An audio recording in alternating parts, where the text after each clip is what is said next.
ఎవరైతే దేవుని యందు భయం కలిగి జీవిస్తాడో, ఎవరికంటే దేవుడు అంటే భయం ఉంటుందో వాడికి రక్షణ ఉంటుందని నా ప్రభు సెలవిస్తున్నాడు. హల్లెలూయా.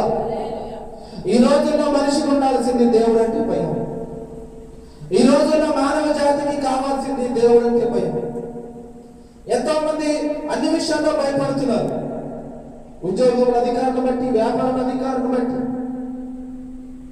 నీకున్న పై అధికారులను బట్టి భయపడుతున్నారు. కానీ సృష్టికర్త అయిన దేవుణ్ణి మర్చిపోయి ఇష్టానుసారంగా బతుకుతున్నారు. ఇక్కడ దావీదు భక్తుడు సెలవిస్తున్నాడు. దావీదు భక్తుడు దేవుని యందు భయము కలిగి జీవించాడు. దావీదు మహారాజు ఒక ప్రపంచాన్ని, మన దేశాన్ని పరిపాలించే రాజు. అటువంటి రాజు దేవుడు అంటే భయం కలిగి తన సన్నిధికి వచ్చి ఆరాధిస్తున్నాడు. తన మందిరానికి వచ్చి ఆరాధిస్తున్నాడు. ఈ దేవుని బిడ్డలారా, ఈ రోజు మందిరంలోకి వచ్చి ఆరాధించలేకపోతున్నామంటే కారణం అంటే తెలుసా? దేవుడు అంటే నీకు భయం లేదు. ఎవరైతే దేవుడు అంటే భయం కలిగి జీవిస్తాడో వాడు దీవించబడతాడు. ఎందుకంటే మన చుట్టూ రక్షణ ఉంటుంది. ఎందుకంటే వాడికి దేవుడు తోడుగా ఉంటాడు. కాబట్టి ప్రియ దేవుని బిడ్డలారా, ఈ రోజు మనకు ఉండాల్సింది దేవుడు అంటే భయం, దేవుడు భక్తి అంటే భయం, దేవుడి ప్రార్థన అంటే భయం ఉండాలి, దేవుడి సన్నిధికి వెళ్ళాలంటే భయం ఉండాలి.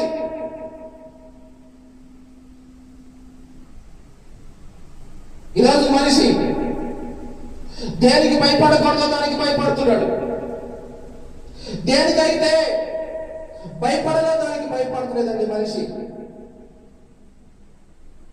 మరలా చెబుతున్నా, ఈరోజు ప్రపంచంలో జీవించే ప్రతి మనిషి, ఆడ మగ తేడా లేదు, ప్రతి ఒక్కరూ దేనికి భయపడాలో దానికి భయపడడంలా, దేవుడు దేనికైతే భయపడతాడో దానికే భయపడుతున్నారు. ఈ దేవుని బిడ్డలారా, రాబోయే దినాలు కడవరి దినాలు. యేసుక్రీస్తు ప్రభు త్వరలో రాబోతున్నాడు. యేసుక్రీస్తు ప్రభు వస్తాడు. అది సత్యం, అది నిజం. వచ్చేటప్పుడు న్యాయాన్ని ఇవ్వబోతున్నాడు. ఈ ప్రపంచంలో బతికే ప్రతి మనిషికి తీర్పు తీర్చడానికి యేసయ్య రాబోతున్నాడు. ఆ రోజు తప్పించుకునేవాడు ఎవడు లేడు. ప్రతి ఒక్కరికి తీర్పు దినము ఉంది. ప్రతి ఒక్కరికి ఇది పాపం పండే రోజు ఉంది. ప్రతి ఒక్కరికి నువ్వు వేసిన వేషాలు బట్టి రోడ్డులు పడే రోజు ఉంది. ఎవరైతే భయం లేకుండా, దేవుడు సన్నిధిలో భయం లేకుండా ఎవరైతే వారి ఇష్టానుసారంగా జీవిస్తున్నాడో వారి మంచాన పడే రోజు ఉంది. ఎందుకో తెలుసా? వాడికి దేవుని రక్షణ లేదు, దేవుని కాపుదల లేదు, దేవుని కృప లేదు, దేవుడి కనికరం లేదు, దేవుడు విడిచిపెట్టేశాడు.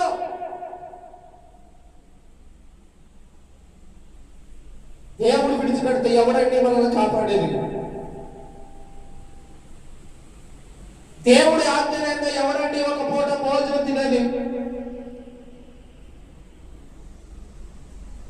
దేవుడి ఆజ్ఞలైతే ఎవరండి 24 గంటలు బ్రతికేది? 24 గంటల ఊపిరి పీల్చుకున్నది, గాలి పీల్చుకున్నది దేవుడు కాదా?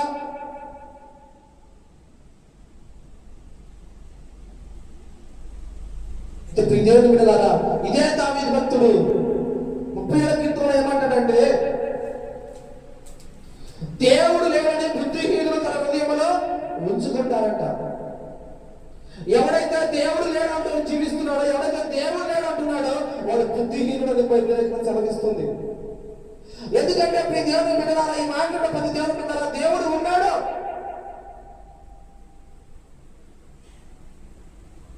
సూర్యుడు వచ్చి పోతున్నాడంటే దేవుడు ఉన్నాడు. చంద్రుడు రాత్రి ఉండి పగలపూట వెళ్ళిపోతున్నాడంటే దేవుడు ఉన్నాడు. పగలు రాత్రి అవుతుంది, రాత్రి పగలవుతుందంటే దేవుడు ఉన్నాడు. నీ వంశం నిలబడిందంటే దేవుడు ఉన్నాడు. నీకంటూ కుటుంబం ఉందంటే దేవుడు ఉన్నాడు. అయితే ఎవడైతే దేవుడు లేడని జీవిస్తాడో వాడు బుద్ధిహీనుడు. the useless fellow.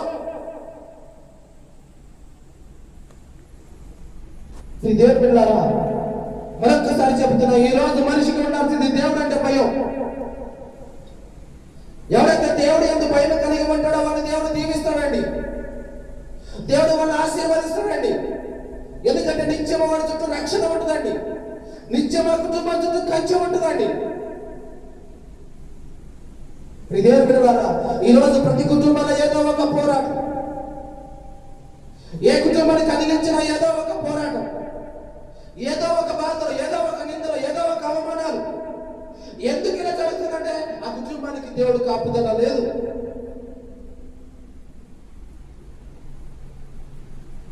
దేవుడు కాపుదల ఉన్న కుటుంబము ప్రశాంతంగా బతికింది. దేవుడు కాపుదల ఉన్న కుటుంబము ఆ దగ్గరికి వెళ్ళి వీడి దగ్గరికి వెళ్ళి చేతులు చాపదు, నీ దగ్గరికి వచ్చి చేతులు చాపుతారు. హల్లెలూయా. అది దేవుడి రక్షణ, దేవుని తోడు, దేవుని సహాయం.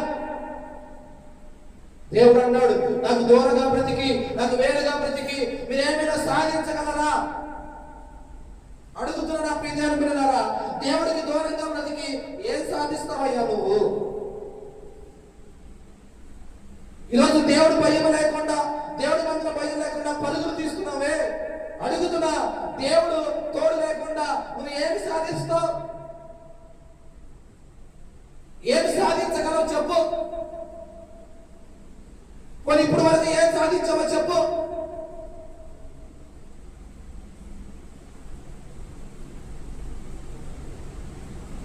అందుకే దేవుడు మనతో సూటిగా మాట్లాడుతున్నాడు. వేరేవాడు పాడైపోతున్నాడని మనం పాడైపోవడానికి వీల్లేదు, వేరేవాడు తాగుతున్నాడని మనం తాగడానికి వీల్లేదు, వేరేవాడు తిరుగుతున్నాడని మనం తిరగడానికి వీల్లేదు, వేరేవాడు ఇష్టానుసారంగా జీవిస్తున్నాడు మనం కూడా జీవిద్దామని వీలు లేదు.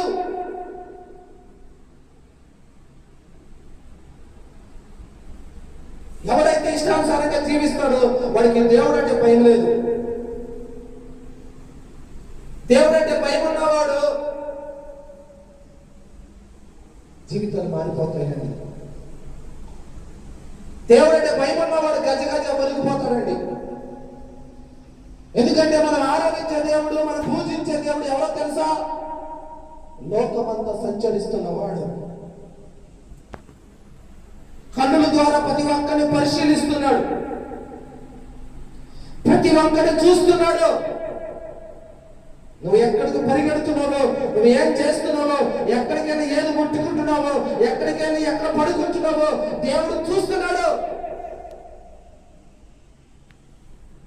ఎవరు చూస్తున్నది అనుకోకు. ఈరోజు అంతా మంచిగానే ఉంది కదా అని అనుకోకు. రేపేం జరుగుతుందో నీకేం తెలుసు? అదెందుకు? ఈ రాత్రి గతంలో నీ కుటుంబంలో ఏం జరుగుతుందో నీకేం తెలుసు? కానీ దేవుడికి తెలుసండి. హల్లెలూయా. కాబట్టి ఇక్కడ దావీదు భక్తుడు ఏమైనా పోగొట్టుకున్నాడు కానీ దేవుడు భయం పోగొట్టుకోలేదండి. దేవుడు భయం లేకపోతే ఏమవుతుందో తెలుసా? బైబిల్ గ్రంథంలో ఒక వ్యక్తి ఉన్నాడండి, ఆ వ్యక్తి పేరు సౌలు. ఎవరయ్యా సౌలు అంటే? అట్టగాడిదలాగా తిరిగేవాడు, బాధ్యత లేకుండా తిరిగేవాడు, గాడిదలు కాసుకునేవాడు, దిక్కు మొక్కు లేని ఒక వ్యక్తిని ఈ యవనస్తుడు దేవుడు పట్టుకుని ఇజ్రాయెల్ దేశానికి మొట్టమొదట మహారాజులు చేస్తే, రాజు అయినాక ఏమయ్యాడో తెలుసా? దేవుడు మర్చిపోయాడండి. నన్ను చేసింది రాజు కదా, నన్ను రాజులు చేసింది దేవుడు కదా, నా కుటుంబాన్ని వెలిగించింది దేవుడు కదా, నాకు ఆయుష్ ఇచ్చింది దేవుడు కదా. భయం మర్చిపోయాడండి సౌలు. అరే దేవుడు చూస్తున్నాడని, దేవుడు పట్టుకున్నాడని అసలు భయమే లేకుండా జీవిస్తున్నాడు. చివరికి ఏమైపోయాడు తెలుసా? దేవుడు చూశాడు చూశాడు చూశాడు, చెడిపోతున్న వ్యక్తిని వదిలిపెట్టేశాడు. విడిచిపెట్టేంత ఏమైపోతే తెలుసా అండి, దేవుడు అంటే భయం లేని ఒక వ్యక్తి తనంతట తానే కత్తి తీసుకుని చంపుకుని చచ్చిపోయాడండి. తన కొడుకు చచ్చిపోయాడు, తన భార్య, తన పిల్లలు, వంశమే లేకుండా పోయిందండి.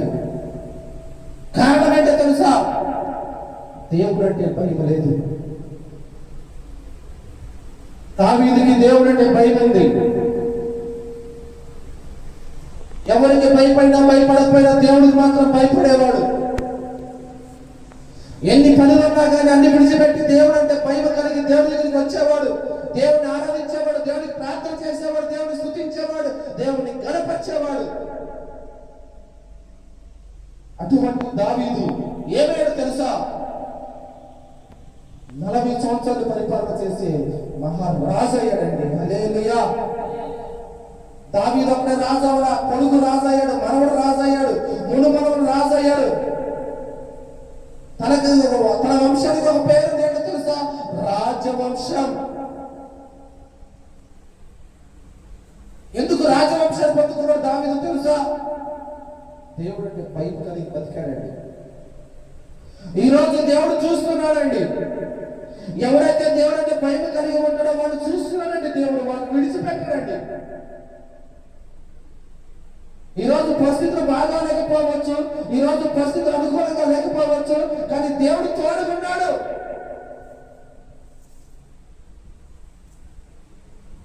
మన దేవుడు చేయలేదంటే ఏమీ లేదు.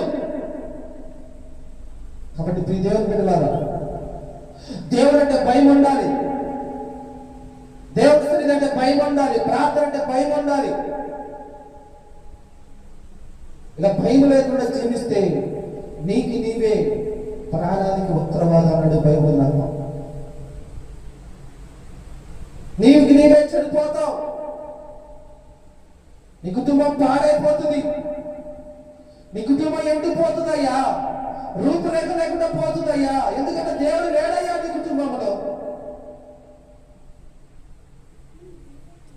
దేవుడు ఉన్న కుటుంబంలో పచ్చడి మెతుకులు ఉన్నా కానీ ఆ కుటుంబం దీవించబడుతుంది. హల్లెలూయా. దేవుడు లేని కుటుంబంలో ఎంత చికెన్ ఉన్నా, మటన్ ఉన్నా, ఎంత డబ్బు ఉన్నా, ఆస్తి ఉన్నా, ఐశ్వర్యము ఉన్నా ఆ కుటుంబం నిలబడదు, కట్టబడదు. దేవుడు అప్పుడు నిలబెట్టగలడు, కట్టగలడు. పడిపోయిన మన జీవితాన్ని తిరిగి నిలబెట్ట